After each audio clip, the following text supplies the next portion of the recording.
मुख्यमंत्री, उपमुख्यमंत्री आणि दुग्ध विकास मंत्री यांच्या प्रतिमेला दुग्धाभिषेक करत आंदोलन। संतप्त दूध उत्पादक शेतकऱ्यांनी हे आंदोलन का केलं जाणून घेण्यासाठी हा व्हिडिओ शेवटपर्यंत पहा।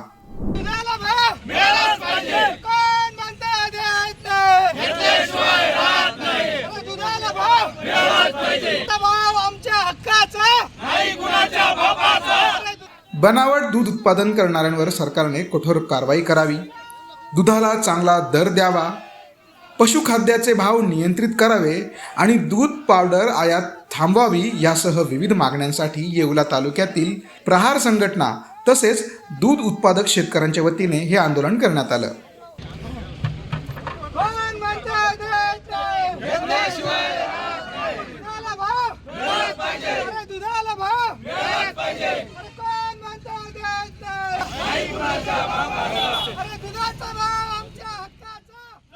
सत्ता वाचविण्यात व्यस्त असलेल्या व दूध उत्पादकांना वाऱ्यावर सोडणाऱ्यांना सद्बुद्धी येवो अशी भावना यावेळी आंदोलकांनी बोलून दाखवली।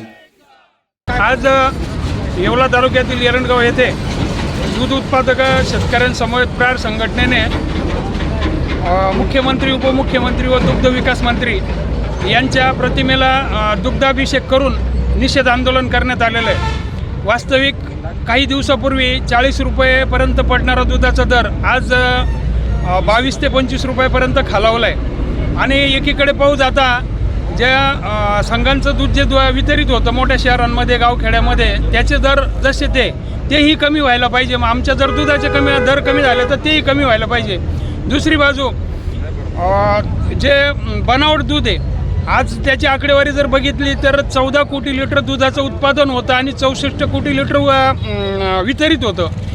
यावर सरकारने कुठंतरी लक्ष घातलं पाहिजे। बनावट दूध म्हणजे रासायनिक प्रक्रियेतून तयार झालेलं असतं, म्हणजे सरकारच एक प्रकारे जनतेच्या जीवाशी खेळत आहे आणि तो प्रकार जर सरकारने बंद केला तर किमान आज शेतकऱ्यांच्या दुधाला 50 रुपये प्लस भाव मिळू शकतो। परंतु शेतकऱ्यांना जगूच द्यायचं नाही असंच जर सरकारचं धोरण असेल तर प्रहार संघटना हे कधीही सहन करणार नाही आणि इथून पुढचे जे दूध दरासाठी असेल का शेतमालाच्या भावासाठी असेल हे आंदोलन अधिकाधिक आम्ही उग्र करत जाऊ।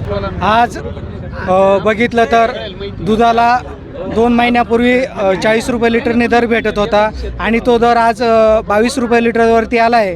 तर आमचं म्हणणं असं आहे शेतकऱ्यांचं 3.5 आणि 8.5ला किमान 40 रुपये दर दिला पाहिजे आणि भेसळयुक्त दूध जर थांबवलं तर हेच शेतकऱ्याचा रेट 100 रुपयापर्यंत जाऊ शकतो आणि जे दिवसेंदिवस पशुखाद्याचं जे भाव वाढत चालले त्या भावावरती शासनाने नियंत्रण आणून दूध उत्पादकांना कुठंतरी या ठिकाणी शासनाने दिलासा द्यावा आणि दूध उत्पादक शेतकऱ्यांची सरकारने लवकरात लवकर दखल घेऊन या आंदोलनाला न्याय द्यावा, नाहीतर पुढचं आंदोलन हे दुग्ध विकास मंत्र्यांच्या घरातच होईल।